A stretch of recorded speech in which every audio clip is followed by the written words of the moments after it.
예, 반갑습니다. 저는 프라임법학원에서 경제학, 재정학, 국제경제학을 담당하고 있는 윤지훈이라고 합니다. 예, 반갑습니다. 제가 이제 주어진 시간 동안에 말씀드리려는 것은 이제 크게 카테고리를 나누면 두 가지입니다. 일단은 2차 과목 전반적인 부분에 대해서 여러분들이 좀 이제 공부를 시작하려는 단계이기 때문에 이제 그런 부분에 대해서 이제 어떤 준비를 앞으로 하게 될지에 대해서 소개시켜 드리는 부분을 일단 기본적으로 중심으로 잡을 거고, 또 이제 제가 담당하고 있는 이제 경제학이라는 과목이 고시에서 상당히 큰 중요도와 비중을 차지하고 있어요. 예, 그 의미에 대해서도 한번 좀 이야기를 좀 해보고요. 또 이제 특히 이제 5과목 또는 3과목 정도를 직렬에 따라서 준비를 하시게 될 텐데, 본인이 이제 전공을 하신 과목도 있을 것이고, 대부분은 전공을 이제 안 한 상태에서 시작을 하시게 되잖아요. 이제 과목별로 내가 전공자가 아닐 때 그 과목을 어떤 식으로, 어떤 태도로 공부를 진행해야 되는지, 거기에 대해서도 좀 말씀을 드려보려고 합니다. 첫 번째는 2차 과목에 대해서 한번 소개를 시켜 드리려고 해요. 이제 직렬이 5급 공채를 준비하시려는 분들도 계시고, 또 이제 국립외교원을 좀 생각하고 계신 분들도 분명히 있을 거라고 생각합니다. 자, 2차 과목은 일단은 지금 그래요. 이제 한 2시간 정도 집중적인 과목에 대해서 테스트를 보게 되죠. 이제 손으로 답안을 작성을 하게 됩니다. 한 수기로 이제 10페이지 정도 남짓 답안을 작성하신 후에 유일하게 그 답안지만 가지고 여러분들의 실력을 점수로 환산할 때 유일하게 교수님과 대화를 할 수 있는 수단이 그 유일한 답안지밖에 없어요. 면접을 볼 수는 없습니다. 개개인적으로 이 친구가 경제학 과목에 대한 소양이 테스트를 같이 한번 이야기를 나눠보고 점수 80점 이렇게 줄 수 있는 과목이 아니기 때문에 이제 좀 작게 보면 여러분들이 이제 대학교에서 공부를 하시면서 이제 기말과제 같은 거 보시는 거 있잖아요. 예, 그걸 조금 더 좀 논술적으로 논문급으로 좀 쓴다라는 느낌도 있을 것이고, 또 이제 논문 정도는 아니야. 제한된 시간 내에서 이제 좀 한정된 내용들을 잘 담아주시는 것도 좀 굉장히 중요한 포인트라고 볼 수가 있습니다. 2차 과목을 크게 3가지로 좀 카테고리를 나누면은, 이제 첫 번째는 이제 2차 과목에 대해서 말씀을 드려볼게요. 필기 하실 거 없어요. 필기 하실 거 없고, 공부를 진행하면서 자연스럽게 좀 알게 될 것이고요. 이제, 내가 처음 보는 과목에 대해서 이야기를 들었고, 이런 부분에 내가 앞으로 좀 가져가야 되겠다, 이런 것만 조금 체크해 두시면은, 어차피 모르면은 이제 선생님께 여쭤보면 됩니다. 자, 2차 과목은 크게 일단은 법 과목이 있죠. 자, 일단 법 과목이 행정법이라는 과목이 있고요. 5급 공채에서는, 또 국립외교원에서는 이제 국제법이라는 과목이 있습니다. 자, 일반적으로 법 과목을 잘 하기 위해서는 이제 초반에 굉장히 탄탄한 법학 논리를 만드셔야 돼요. 자, 법 전공 안 하시는 분들이 이제 지금은 없죠. 지금 이제 법학과가 지금 일단 없기 때문에 법 전공을 안 하신 분들에게 이 법학 과목은 좀 어렵다면 또 어렵게 다가오시는 분들도 많다고 이야기를 많이 들었고요. 또 이제 생각보다는 좀 재미있다라고 이렇게 생각하시는 분들도 있습니다. 일반적으로 이 행정법이라는 과목은 기본적으로 여러분들이 이제 조문을 받아요. 조문을 받고, 오늘 1차 테스트에서 법률 지문 나온 거 있잖아요. 그런 부분들이 실생활에서 이 공직적인, 공공적인 업무를 기준으로 이야기를 나눌 때에는 어떤 식으로 해석을 해야 되는지 교수님별로 이 방향성이 조금 다를 수 있습니다. 이거는 그냥 무사 통과할 수 있는 아이디어이다. 자, 이거는 통과되어서는 안 되는 아이디어이다. 다양한 아이디어가 있을 수 있단 말이죠. 자, 실제로 정답이 있을 수도 있고 없을 수도 있는 과목이라고 합니다. 하지만 중요한 거는 논리예요. 나의 논리에 따르면은 어떤 사례 문제가 주어졌을 때 이 조문의 근거에서 방향성을 잡아준다면 이거는 통과되고 심사를 볼 수 있을 것이다. 하지만 심사를 볼 수 있다 하더라도 최종적으로 이제 기각이라는 표현을 쓰게 되죠. 이거는 좀 지나가기 좀 어려울 것 같다. 요거는 이제 통과될 수 있을 것 같다. 라는 어떤 논리적인 흐름을 결과적으로 이제 여러분들은 이제 문제풀이를 하신다고 생각하시면 돼요. 사례 문제풀이를 한다고 생각하시면 되고, 따라서 공부하는 초반부에 초반이 굉장히 중요합니다. 이 법학적인 논리를 여러분들에게 설마 조문을 암기하라고는 안 하겠죠.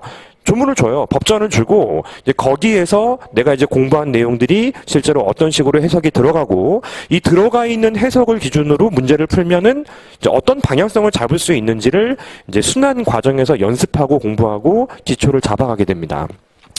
따라서 중대한 틀을 내가 스스로 만들고 그리고 다양한 사례, 다양한 사건들을 접하게 되면서 이제 유사 사건을 시험장에서 만났을 때 내가 논리적으로 이거는 잘 진행돼서 좋은 결과가 나올 것이다를 이제 흐름을 끌고 갈 수 있는지 이거를 판단하는 과목이 일단 기본적으로 법 과목이에요. 자, 행정법은 조문에 근거하고요. 이제 국제법은 조문도 중요하지만 실제로는 그 경험도 굉장히 중요하다고 이야기를 하는 것 같습니다. 일단은 저는 이제 법 과목을 전공하는 사람은 아니고요. 이제 저도 이제 여러분들에게 전달을 드리기 위해서 이제 교수님과 좀 이야기를 나누고 이렇게 좀 요약해서 전달을 드리는 거예요. 그래서 일단은 기본적으로 어떤 사례를 해독하는 능력이 굉장히 중요하다. 법리를 내가 해석할 수 있는 방식을 만들기 위해서는 정말 우리가 예를 들어서 우리 집 앞에 그 옆집에서 공사를 하다 보니 우리 집을 침범해 버렸어요. 그러면 이게 지금 내가 이제 소송을 걸었을 때 이제 공사를 뒤엎을 수 있을 것이냐, 아니면 그것만 약간 이제 처리하면 될 것이냐, 아니면 내가 이거를 좀 감수하면서 금전적인 어떤 손실을 이제 보상을 받을 수 있을 것이냐, 이런 부분들이 실제로 중요한 포인트가 될 것이고요.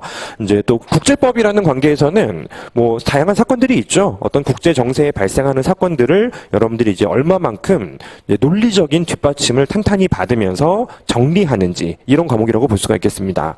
따라서 첫 번째는 이제 법이라는 과목에 대해서 간단히 말씀드렸고요. 자, 두 번째는 이제 모든 과목이 이제 끝나는 글자는 학이에요. 경제학, 뭐 법학, 뭐 이렇게 볼 수가 있지만 일반적으로 논술 과목이라는 것들이 있습니다. 이 논술 과목이라는 것이 대표적으로 이제 행정학이라는 것, 5급 공채에서는 행정학을 반드시 이제 공부를 하시게 되고요.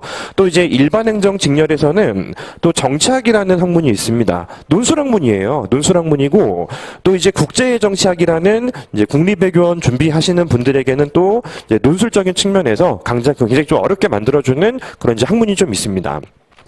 자, 이런 학문들은 일반적으로 이제 합격생분들에게 좀 이제 좀 이야기를 많이 전달을 받아서 드릴 수 있는 이야기는 이제 줄기를 만드는 과목이라고 해요. 줄기를 만들어서 어떤 그 흐름상의 줄기가 크게 결정이 되면 거기에 추가적으로 다양한 아이디어들을 여러분들이 이제 수험 기간 동안에 정리를 해서 이제 열매를 만들어 놓는 그런 느낌의 과목이 돼요. 따라서 이제 실제로는 여러분들이 예상컨대 아마도 이제 그 행정고시 또는 5급 공무원을 이제 준비하시는 분들 기준으로는 이제 그간 그래도 대학교에서 공부를 해왔던 이런 부분들하고 상당히 조금 이제 가까운 과목이 될 수 있는, 이게 바로 이제 어떤 논술 과목들이라고 볼 수가 있겠습니다. 굉장히 달라요. 이쪽은 행정법, 행정학이지만 이쪽은 철저하게 어떤 법학 논리를 따라가고요.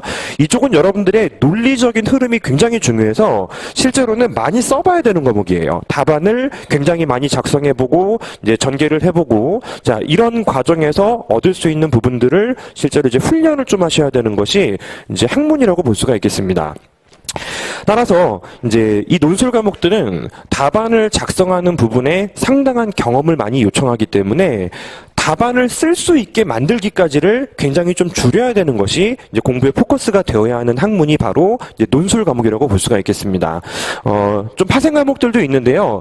이제 경험적으로 이제 대학교 전공하시는 분들이 상당히 유리해요. 대학 뭐 정치학 전공 또는 이제 행정학 전공자 분들이 이제 그 논리를 벗어나서 실제로 이제 어떤 공부를 새롭게 진행하는 것은 아니기 때문에 이제 어설픈 수업이 아니고요. 실제로는 이제 좀 저명하신, 특히 정치학 같은 경우는 이제 대학 교수님 수업을 좀 많이 들으신 분들이 조금 더 좀 나의 어떤 그 강한 나만의 답안을 작성할 수 있는 그런 과목이라고 볼 수가 있겠습니다.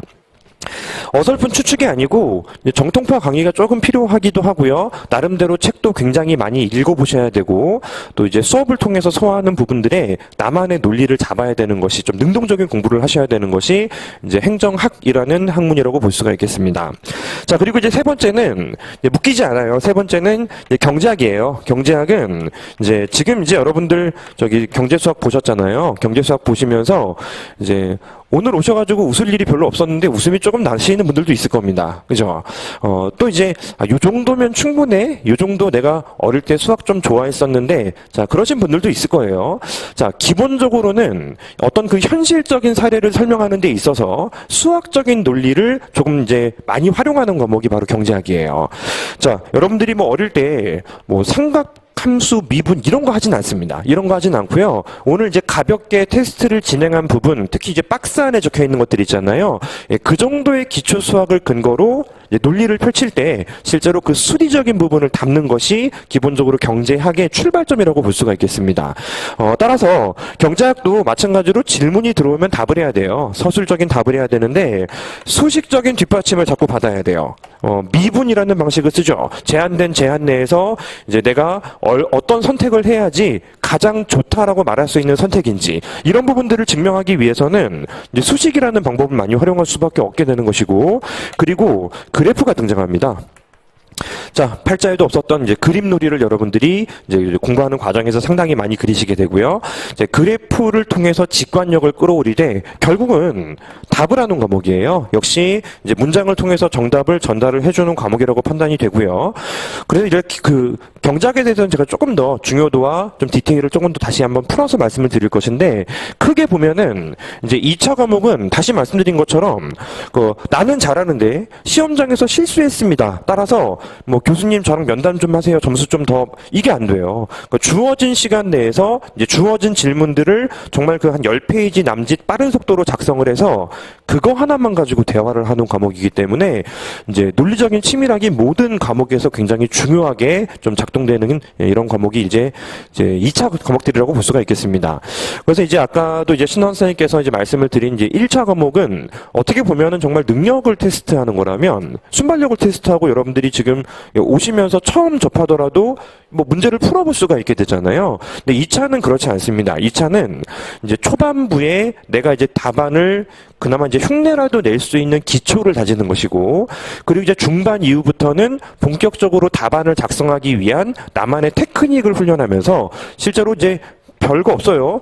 나만의 독특적인 답안이 아니고요. 여러분들이 학문을 파는 게 아니고 여러분들 이름을 어떤 학문에 올리려는 것이 아니잖아요. 이제 모두 잘 쓰는 사람들이 나랑 비슷한 답안을 전 과목에 걸쳐서 작성을 하시면은 수석합니다. 예, 그 정도로 약간은 좀 이제 공부하시는 분들 그 과정에서 좀 내공이 좀 많이 필요한 과목이 또 기본적인 어떤 2차 과목들이라고 볼 수가 있습니다. 다 달라요. 어떤 분은 행정법이 너무 재밌고 이건 재밌는데 요거는 이제 재미가 없다. 실제로 이제 잘하면 재밌어지는데 재미없다라고 말하는 분들이 있습니다. 어릴 때도 그랬죠. 암기 과목은 뭔가 배우는 느낌이 들어서 재밌는데 수학은 어디다 써야 할지 모르겠다. 내가 딱 대학교 입학할 때까지만 수학 쓰고 그 다음부터는 이제 계산기랑 살아야지라고 생각하신 분들은 이제 지금은 또 달라지는 겁니다. 지금은 계산기를 떼고 여러분들의 어떤 수리적인 측면을 다시 한번 뒷받침을 받으셔야 돼요. 자, 뭐 크게 말씀을 드렸고요. 미시경제학은 수학적인 감각을 굉장히 많이 요청하는 과목이고, 거시경제학은 그 신문 기사를 읽으시면은 뭐 환율, 뭐 GDP 재밌어요. 더 뭐 어떤 그 실업률, 뭐 고용 이런 부분들이 실제로 어떤 유기적인 관계로 엮여 있는지, 정부가 기준금리를 낮추죠. 또 올렸다가 또 낮추죠. 이런 의미들이 실제로는 여기 지금 불러드린 이제 변수들에 미치는 메커니즘을 공부하는 것이 바로 이제 거시경제학이라고 볼 수가 있는데, 재밌는 느낌입니까? 또 막상 또 이 고시라는 것이 좀 그래요. 이제 중간중간에 무언가 공부로 이제 흥미를 느끼시도록 최선을 다하는 건 맞는데, 이제 지루함과의 싸움이기도 합니다. 실제로 이제 문제를 풀기 위해서 공부를 하고, 또 내가 무언가 이제 2년 뒤에 내 모습을 상상해 보시면서 참고 공부하시는 것이 기본적으로 모든 고시를 준비하시는 분들의 약간 좀 공통점이라고 볼 수가 있겠습니다.